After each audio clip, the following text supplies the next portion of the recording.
Hi, just a moment. Yeah, speaking.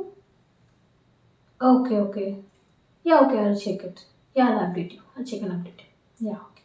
Yeah. So நம்ம ஒரு phone call நம்மளுக்கு வருது அப்படிங்கிறப்போ நம்ம அதை எப்படி ஆன்சர் பண்ணலாம், இங்கிலீஷில் அதை எப்படி ஆன்சர் பண்ணலாம் அப்படிங்கிறது தான் இன்னைக்கு பார்க்க போகிறோம். எப்படி ஆன்சர் பண்ணலாம் அப்படின்னா நம்ம இனிஷியல் கான்வர்சேஷனை மட்டும்தான் நம்ம வந்து இன்னைக்கு பார்க்க போகிறோம். அதுக்கப்புறமா ஃபர்தர் கான்வர்சேஷன்ஸ் தனியான வீடியோஸ் தனி லெசன்ஸ் நம்ம பார்க்கலாம். ஸோ இன்னைக்கு வந்து ஒரு கால் நம்மளுக்கு வருது, இல்லை நம்ம ஒரு கால் பண்ணுறோம் அப்படிங்கிறப்போ how to answer a phone call அப்படிங்கிறத மட்டும்தான் நம்ம இன்னைக்கு பார்க்க போகிறோம். லைக் ஸ்டார்டிங் மட்டும் பார்க்க போகிறோம், சரிங்களா? ஸோ இப்போ நீங்கள் தான் வந்து கால் பண்ணுறீங்க வச்சுக்கோங்க. லைக் நீங்கள் வந்துட்டு ஒரு ஃப்ரெண்டுக்கு நீங்கள் கால் பண்ணுறீங்க அப்படின்னு வச்சுக்கோங்க. அப்போ நீங்கள் எப்படி பேசலாம் அப்படின்னா, உங்கள் ஃப்ரெண்ட் இருக்காரா அப்படின்னு நீங்கள் கேட்கணும். ஸோ ஈஸ் உங்கள் ஃப்ரெண்டோட பேர். இப்போ நான் அபர்ணா கால் பண்ணுறேன், நான் வந்து நிர்விக்குக்காக கூப்பிடுறேன்னு வச்சுக்கோங்க. So is Nirvik there. இல்லை நான் மரியாதையாக சொல்லணும் அப்படின்னா is Mister Nirvik there. Is Mister Nirvik there please. So Nirvik அங்கே இருக்காரா? Is Mister Nirvik there please. இல்லைன்னா this is Aparna calling for Nirvik. Hello, this is Aparna calling for Nirvik. இல்லைன்னா is Mister Nirvik in. Is Mister Nirvik in. In அப்படின்னாலும் இருக்காரா அப்படின்னு தான் மீனிங் நம்மளுக்கு. இல்லை அதுவும் பிடிக்கல அப்படின்னா may I please speak to Mister Nirvik. நான் வந்து மிஸ்டர் நிர்விக் கிட்ட பேசலாமா? ஸோ இந்த நாளில் ஏதோ ஒன்று நம்ம யூஸ் பண்ணலாம். எப்போ நம்ம தான் கால் பண்ணுறோம் அப்படிங்கிறப்போ is Mister Nirvik there please. ஹலோக்கு அப்புறம் hello is Mister Nirvik there please. இல்லைனா hello this is Aparna calling for Nirvik. இல்லைனா hello is Mister Nirvik in. இல்லைனா hello may I please speak to Mister Nirvik. So இது வந்து நான் வந்து ஒரு பர்சனுக்காக கால் பண்ணுறேன். ஃபோன் எடுக்கிறவங்க யாராக வேணா இருக்கலாம். எக்ஸாம்பிளுக்கு இப்போ வந்து ஆஃபீஸ் கால்லாம் பண்ணுறோன்னு வச்சுக்கோங்களேன். ஆஃபீஸுங்கிறப்ப லேண்ட்லைன் நம்பர் கொடுத்துருப்பாங்க. ஸோ ரிசப்ஷனில் அட்டென்ட் பண்ணலாம், இல்லை லேண்ட்லைன் யார் வேணால் அட்டென்ட் பண்ணுவாங்க இல்லையா, ட்ரான்ஸ்ஃபர் பண்ணுறது அந்த மாதிரி. லைக் ஐடியில் பேங்கிங் செக்டர் இந்த மாதிரிலாம் இருந்துச்சுன்னா லேண்ட்லைன் நம்பர்ஸ் இருக்கும் ஒரு ஒருத்தருக்கும். ஸோ நீங்கள் கால் பண்ணுறது வந்து உங்களுக்கு டைரெக்டாக லேண்ட்லைனுக்கு லைக் ரிசப்ஷனுக்கு கனெக்ட் ஆகும், இல்லைனா கால் சென்டர் டீமுக்கு கனெக்ட் ஆகும். அங்கேருந்து அந்த பர்டிகுலர் பர்சனுக்கு ட்ரான்ஸ்ஃபர் பண்ணுவாங்க. ஸோ அந்த மாதிரி பேசும்போது நம்ம வந்துட்டு அவங்க இருக்காங்களா, நான் அவங்கள்ட்ட தான் பேசுகிறேன் அப்படிங்கிறத நம்ம ஆரம்பிப்போம். கரெக்டாக? ஸோ அந்த மாதிரி டைமில் இந்த நாளில் ஏதோ ஒரு விஷயம் நம்ம ஏதோ ஒரு சென்டென்ஸ் நம்ம யூஸ் பண்ணலாம். ஓகேயா? ஸோ இப்போது இந்த மாதிரி நீங்கள் ஃபோன் பண்ணும்போது நீங்கள் கேட்குறீங்க, இல்லை உங்களுக்கு வர கால் வந்து உங்களுக்காக தான் வருது. லைக் வந்துட்டு இஸ் அபர்ணா தர் ப்ளீஸ் அப்படின்னு எனக்கு கால் வருது. நான் அட்டென்ட் பண்ணுற கால் வந்து அது சொல்கிறாங்க ஹலோ இஸ் அபர்ணா தர் அப்படின்னு கேட்குறப்போ நான் தான் பேசுகிறேங்கிறப்போ எஸ் ஸ்பீக்கிங். ஸ்பீக்கிங் அப்படின்னு சொன்னோம்னா நம்ம தான் பேசுகிறோம் அப்படின்னு அர்த்தம். லைக் நீங்கள் வந்து ஒரு பேரை சொல்லி அவங்க இருக்காங்களான்னு ஒருத்தவங்க கேட்கும்போது ஸ்பீக்கிங் அப்படிங்கிற ஒரு வார்த்தையை சொன்னீங்கனாலுமே நம்ம தான் பேசுகிறோம் அப்படிங்கிறது அவங்களுக்கு அர்த்தம் புரிஞ்சிடும், சரிங்களா? So hello May speak to miss Aparna அப்படின்னு யாரோ என்கிட்ட கேட்குறாங்க, நான் அந்த கால் நான் தான் அட்டென்ட் பண்ணுறேன் அப்படிங்கிறப்போ hello May speak to miss Aparna அப்படிங்கிறப்போ நான் வந்து ஸ்பீக்கிங். ஸோ ஸ்பீக்கிங்னா நான் அபர்ணா தான் பேசுகிறேன் அப்படின்னு அர்த்தம். How can I help you, நான் உங்களுக்கு எப்படி உதவலாம், நான் உங்களுக்கு எனக்கு எவ்வாறு உதவலாம். So this is recorded call, this is Aparna, இந்த மாதிரி நம்ம அதுக்கப்புறம் ஏதாவது கண்டினியூ பண்ணிக்கலாம். ஸோ கால் அட்டென்ட் பண்ண அப்புறம் நீங்கள் தான் உங்களுக்கான கால் தான் அது, நீங்கள் தான் பேசுகிறீங்க அப்படின்னா ஸ்பீக்கிங். அடுத்து how can I help you அப்படின்னு சொல்லி கேட்கலாம். ஓகே, ஸ்பீக்கிங் ஒரு வார்த்தை சொன்னாலே நான் தான் பேசுகிறேன் சொல்லுங்கன்னு அர்த்தம். ஓகே. அடுத்தது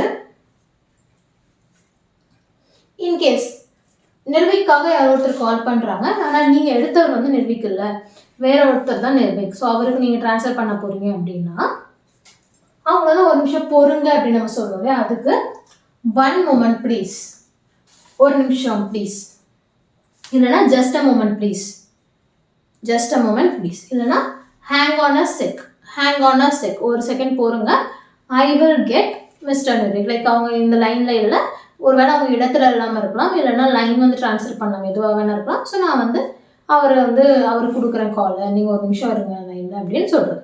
ஸோ நீங்கள் வந்து எடுக்கிறீங்க உங்கள் கலீக்கான கால், உங்களுக்கான கால் கிடையாது, உங்களோட லேண்ட்லைன் வந்து உங்களோட கலீக்கோட கால் வந்திருக்கு, லைக் அவர் வேணும்னு கேட்குறாங்க அப்படிங்கிறப்போ அவர் கொடுக்க போகிறீங்க. So 1 moment please. டக்குன்னு அவங்க கேட்டோன்னே மிஸ்டர் நிர்விக் இருக்காரா அப்படின்னு கொடுத்துட மாட்டோம். ஸோ 1 moment ப்ளீஸ், இல்லை ஜஸ்ட் அ மொமெண்ட் ப்ளீஸ், இல்லைனா hang on a sec, I will get Mister Nirvik, இல்லைனா I will get him on call. So இந்த மாதிரி சொல்லலாம், இந்த மாதிரி ரெஸ்பாண்ட் பண்ணலாம். ஓகே, ஸோ நான் ஃபோன் பண்ணுறவங்க இப்படி பேசலாம், எனக்காக தான் கால் வருதுன்னு நான் அட்டென்ட் பண்ணுறப்ப நான் இப்படி பேசுவேன், இன்னொருத்தருக்காக கால் வந்துச்சு நான் அவங்களுக்கு ட்ரான்ஸ்ஃபர் பண்ணுறேங்கிறப்ப நான் இப்படி பேசுவேன். இன்கேஸ் இன்னொருத்தருக்காக கால் வந்திருக்கு ஆனால் அவங்க வந்து இந்த இடத்துல இல்லை அப்படிங்கிறப்ப நான் என்ன சொல்லலாம் அப்படின்னா, I am sorry Mister Nirvik is not here at the moment.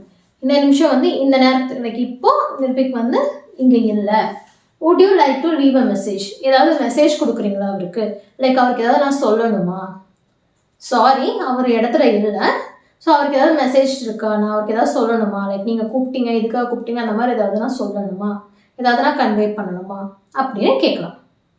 எப்போ இன்னொருத்தருக்காக நான் கால் வருது, ஸோ அவங்களுக்கு நீங்கள் கொடுக்கலான்னு பார்த்தா அவங்க அந்த இடத்துல இல்லை, அப்போ நீங்கள் வந்துட்டு அவங்க இந்த இடத்துல இல்லை, நான் ஏதாவது மெசேஜ் கொடுக்கணுமா அவங்களுக்கு, லைக் ஏதாவது சொல்லணுமா, ஏதாவது கன்வே பண்ணணுமா அப்படின்னு நீங்கள் கேட்கும்போது, I am sorry Mister Nirvik is not here at the moment, would you like to leave a message அப்படின்னு சொல்லலாம். ஸோ கால் பண்ணுறவங்க நீங்களாக இருந்தீங்கன்னா இதில் ஏதோ ஒன்று யூஸ் பண்ணலாம், இதில் ஏதோ ஒன்று யூஸ் பண்ணால் போதும், எல்லாமே இல்லை. ஸோ கால் பண்ணுறவங்க நீங்களாக இருந்தால் இதில் ஏதோ ஒன்று யூஸ் பண்ணலாம்.